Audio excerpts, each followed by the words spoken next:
Comme chaque facteur, Claudette passe tous les jours à porter le courrier. Mais depuis quelques semaines, quand elle arrive chez Esther, 87 ans, elle a une petite série de questions à lui poser. Vous allez bien? Oui, ça va. Une fois toutes les réponses validées, il n'y a plus qu'à signer.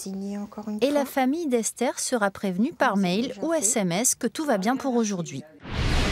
Tous les mardis matins, un quintet au féminin s'embarque pour un entraînement d'aviron. Des femmes traversées par l'épreuve du cancer.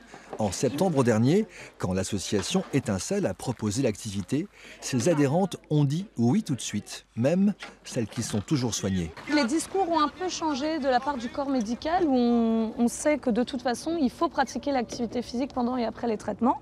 Ça a été prouvé, ça peut même diminuer le risque de récidive pour certains cancers. À la fois croustillante et fondante, cette baguette est le fruit d'une recette jalousement gardée. C'est de la farine, de l'eau, du sel et de la levure.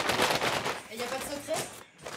Un goût sans additifs qui a aussi su convaincre les professionnels. Sacré premier en Corrèze et en Nouvelle-Aquitaine, Julien Blanchet vend aujourd'hui 2 fois plus de baguettes tradition.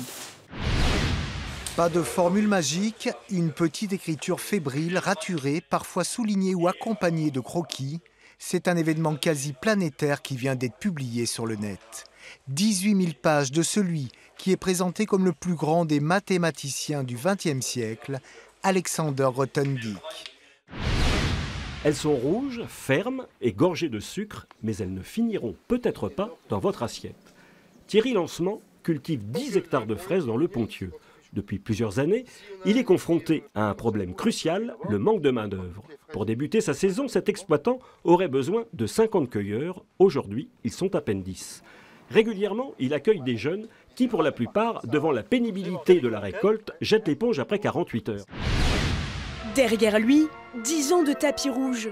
Chaque année, ce directeur de cinéma monte les célèbres marches du Festival de Cannes. Dans une semaine, et pour la première fois, Laurent Coët va être juré. Son rôle, récompenser le meilleur artiste technicien. Je me souviens que j'étais en train de marcher dans la rue et qu'on me demande « Voulez-vous faire partie de ce jury ?» Alors effectivement, il y a ce moment de surprise, d'hésitation. Mince, il faut que je réponde. Et puis après, oui, de la fierté. Plus de 10 000 parures du XVIIIe siècle à nos jours sont conservées ici, à l'abri de la lumière et à température constante. Ces costumes viennent pour la plupart de la Comédie Française et de l'Opéra de Paris. Ils ne remonteront plus jamais sur scène. Seule sortie possible désormais, une balade à dos de mannequin, le temps d'une exposition, histoire de rester encore un peu sous les feux de la rampe.